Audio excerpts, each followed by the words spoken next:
Yo, what is up guys? So today magpapakabit tayo nitong digital speedometer ko. Dumating na siya.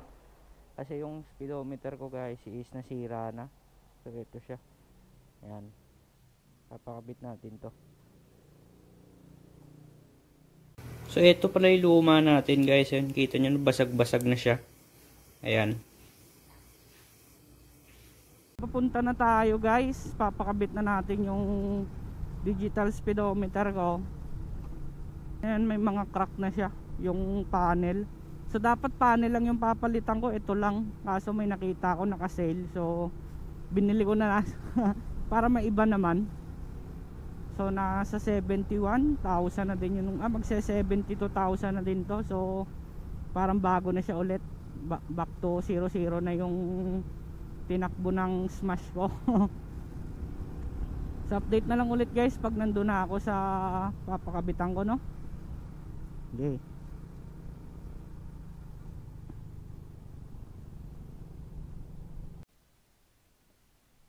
Okay guys, ito natakatakod na kabit na natin yung ano. Ito makikita nyo, patay siya. So buksan natin. Yun. So medyo mali yung wiring. Kasi dapat kilometers so voltmeter yung nalagay.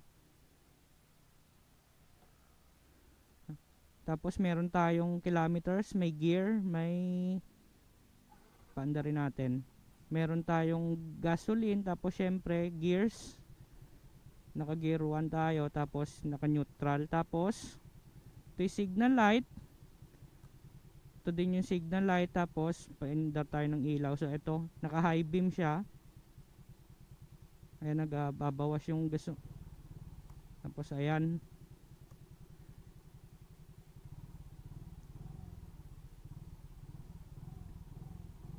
Naka 5 km. So dapat naka-on.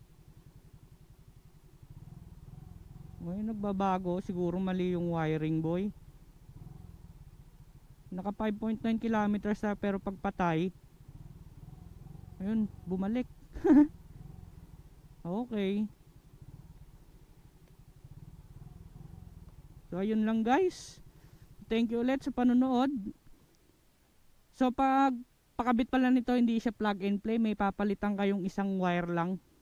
Hindi ko alam kung saan. Wala akong alam sa wire. So yun guys, thank you guys sa panonood. Syempre, kung trip nyo itong video, mag-subscribe na kayo tsaka pa-share. Thank you guys sa panonood. Good show! Yeah!